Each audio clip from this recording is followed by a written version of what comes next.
to Republican leadership.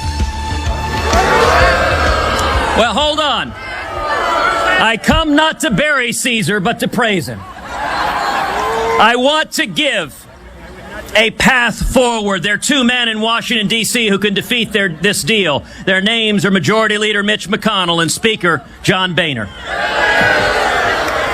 Under the terms of the Corker-Cardin review legislation, the clock does not begin ticking until the president hands over the entire deal, and he has not handed over the side agreements. What that means is that all that has to happen is for Mitch McConnell and John Boehner to say the congressional review period has not started. Under federal law, it is illegal for Obama to lift sanctions.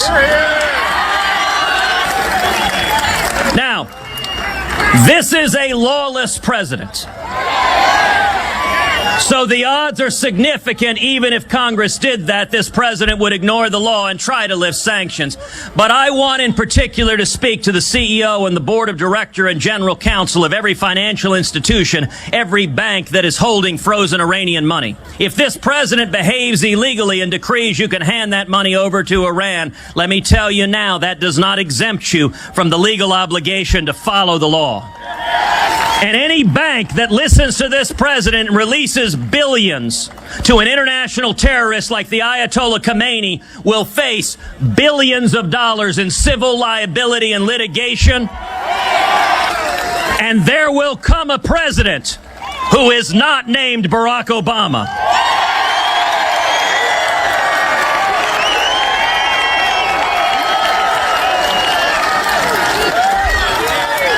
Mitch McConnell and John Boehner can stop this deal if they simply enforce federal law. All right, 25 now till the top of the hour. That was Senator Ted Cruz, who helped put together this huge rally on Washington today to stop this horrific Iranian deal. The senator joins us now. He'll join us on Hannity tonight, 10 Eastern on the Fox News Channel. Senator, thank you for being with us. Sean, thank you. It's great to be with you. I'll tell you, the energy out there at the rally was incredible. Thousands on the Capitol grounds rallying together. And, you know, it was really across all lines. We had pro-Israel groups, we had national security groups, we had Tea Party groups. We just had citizens from all over the country who are concerned for the safety and security of the country. And this Iranian deal is catastrophic, and I'm encouraged by the American people rising up against it. You have come out with a path forward, as you declared in your speech today, and that is the congressional review period, you argue, and I agree with you, has not started. And that would mean it is illegal for this president to lift the sanctions. Now, this is in part because we don't know what this entire deal consists of, because there are separate side deals that we don't even know about, as bad as the deal is, right? That is exactly right. And, you know, it was interesting when I got to that point in my remarks, and I said, in the court, groups of people, I addressed the American people, I addressed congressional Democrats, and finally I addressed Republican leadership. And when I said I want to address Republican leadership, it was interesting. The entire crowd booed at the top of their lungs. And I stopped and said, no. I actually come not to bury Caesar, but to praise him, and to give a path forward where, and this may surprise you, but Mitch McConnell and John Boehner can become the heroes of this. And I will be glad to sing their praises if they do the right thing. They have the ability to stop this deal. Here's what we should do. It's 3 steps. Number 1, McConnell and Boehner together should say, because Obama has not submitted the full deal, he did not submit the secret side agreements with the IAEA, that under the terms of the Corker-Cardin Congressional Review Act, the congressional review period has not begun to run, and therefore it is illegal for Obama to lift congressional sanctions. That's step number 1. Step number 2 is McConnell should bring up this deal anyway as a treaty, subject to 2/3 votes for ratification. We will vote it down overwhelmingly. It doesn't have the 2/3 vote, but it's important for us to cast that vote to show what would have happened if it was submitted as a treaty. But first step, you know, all of us can think forward to what Obama will do in response. For 6.5 years, he's been completely lawless. He's ignored federal law and the Constitution. Presumably what he would do in response to Boehner and McConnell doing that is saying he's going to ignore federal law, he's going to ignore Corker-Cardin, and lift the sanctions anyway. And that's why the portion of my remarks that you just played a minute ago, I think, are the critical third step, which is letting every financial institution know, every bank, both American and European, that possesses billions in Iranian assets, that even if the president ignores federal law, that doesn't give the banks a get-out-of-jail-free card. Under the terms of federal law, if they give those billions to the Ayatollah Khamenei, they will be liable for billions in civil litigation. And not only that, but the next president. The odds are quite significant. The next president, if the next president is a principled conservative, the Justice Department will prosecute any bank for violating the terms of federal law. And what could happen easily is the bank get advice from the legal counsel. We can't risk billions in civil liability. We can't risk criminal liability that could put us out of business. So we're not going to give $100 billion to Ayatollah Khamenei. That's a way to actually win, which is what we should be trying to do to stop this bad deal. Don't just have a show vote, but actually stop the bad deal. I love where you're coming from on this, and I think it is not only legal, it is mandatory. Now, that you're right, this president doesn't obey the law. We saw that with his unconstitutional, illegal immigration executive order, and Republicans failed to stand up, even though that was their major 2014 promise. Now, from what I understand, the House leadership is considering delaying this for the very reasons that you have laid out here. It goes back to, why did Bob Corker push forward that bill that would have allowed this vote when, in fact, we all know it is a treaty? Well, Sean, that was clearly a mistake. Ron Johnson introduced an amendment to Corker-Cardin that would have required 2/3 vote in the Senate, just like a treaty. That was voted down. I introduced an amendment that would have required both houses to vote affirmatively before sanctions could be lifted. Republican leadership blocked that. And the reason, sadly, we had a very, very intense exchange in the Republican caucus lunch where I argued, listen, under the terms of Corker-Cardin, Obama's going to get 34 Democrats. He's going to get enough to force through this terrible Iran deal. And what I was told is if my amendment or Ron Johnson's amendment passed, that we would lose the Democrats and we couldn't pass Corker-Cardin. And what I told folks, I said, listen, is the object to stop a terrible deal, to actually protect our national security? Or is the object just to have a show vote that we could all pat ourselves on the back and say, yay, we passed something? Of course, meaningless and toothless and won't actually stop a deal. And, Sean, that is the pattern over and over and over again in Washington. It's why people's heads want to explode at Republican Senator, leadership. This is why you are admired the way you are. You might be a pariah in Washington, but this goes right to the heart of your filibuster back in, 2012 or 13, where right. I think it was 2013, and you stood up and you said, okay, we're going to use the power of the purse. It's our constitutional authority. We're going to not have a show vote, but we're going to really repeal Obamacare. The same promise that every other Republican senator made, and then you became a pariah. You became an enemy of your own party. You have been called every name in the book by fellow Republicans because of this.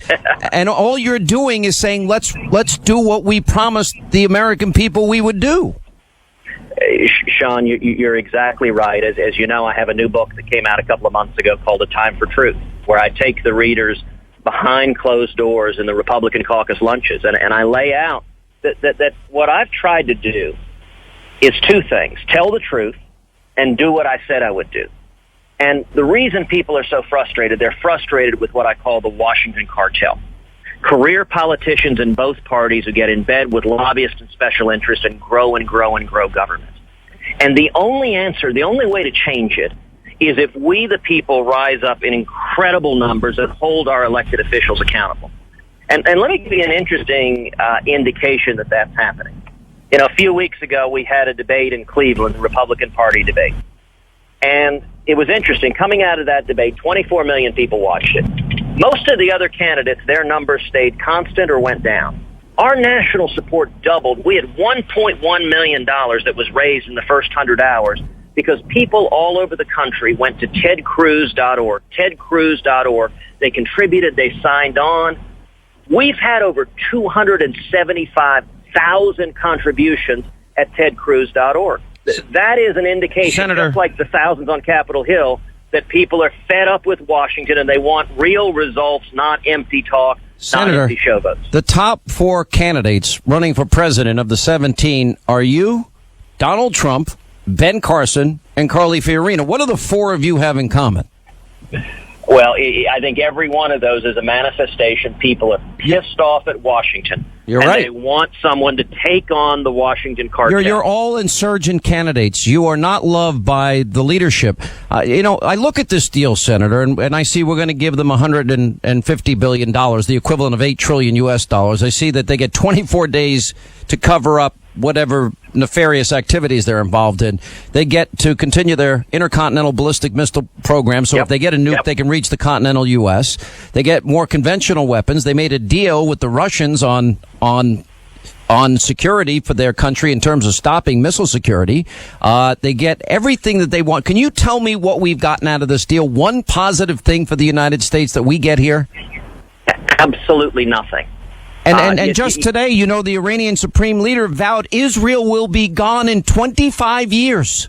That's exactly right. And he praised the jihadists who would murder Israelis over the next 25 years. I'm reminded of, there's a great editorial cartoon that sums this all up.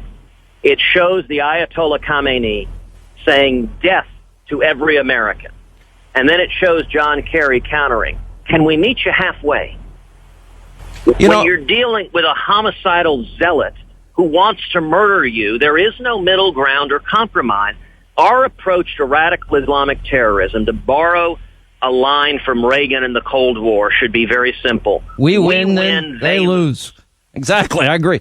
It's pretty amazing to me that all throughout these negotiations, they said the destruction of Israel is non-negotiable. They chanted death to America.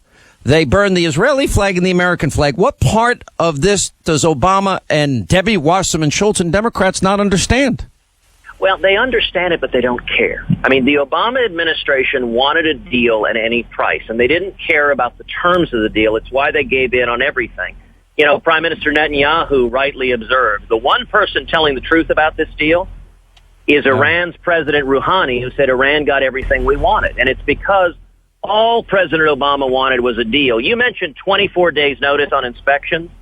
As you know, it's even worse than that. Even after 24 days, we don't send in American inspectors. We don't send international inspectors. They pick their own inspectors. We trust the Iranians to inspect themselves. I've drawn an analogy. It's like if you were executing a search warrant. You remember the movie Scarface with Al Pacino? Sure. It is like in the drug context. You call up Tony Montana. You say, hey, Tony, you got any drugs? No, man, I don't got no drugs. Okay, Tony, thank you. That is the Iranian inspections regime. We call Khamenei, you got any nukes? No, man, I don't have any nukes. Okay, thank you. It is on its face farcical and a joke. The Obama administration knows that, and it's why the American people know this deal is profoundly dangerous. Senator, I got to say something else, and we're running out of time. You did something also that I think other people need to take note of. You personally invited a competitor, Donald Trump, to your event, and others, as I understand it, even though I know yesterday Mike Huckabee wouldn't let you go out and speak after you spoke with Kim Davis. We'll deal with that tonight when you're on. But why did you reach out to somebody else? Is it because it's just that important to you? Yeah, absolutely. Number one, I like Donald. And I'm a fan of his. But number two, everywhere Donald goes, he brings 100 television cameras. Donald's being there ensured that the mainstream media would cover it and hopefully would focus on the catastrophic national security consequences of this deal. I'm a big believer that good policy is good politics. My object is to stop this catastrophic deal before we endanger the safety and security of millions of Americans, before we put in place an existential threat to Israel. And Donald's being there and the press attention he brings increases the chances of doing so. So I'm grateful Donald joined us. I'm grateful a lot of reporters came with him and brought their TV cameras. Now, we may have a big announcement about Senator Cruz coming up in a couple of days, so stay tuned. Senator, we'll see you on Hannity tonight. Great job. I cannot thank you enough for calling attention to this. I think this deal is worse than Munich 1938, and I appreciate your fight on this. Thank you, sir. Well, thank you, Sean. You're right. We are reliving Munich in 38, and history has shown anytime you give a homicidal maniac the tools to murder millions, it ends badly. let me encourage everyone listening, come to our website, tedcruz.org, tedcruz.org, sign up, volunteer, donate, join us. We're building a grassroots army, and we're going to turn this country around. Senator Ted Cruz, thank you so much for what you're doing. We appreciate it.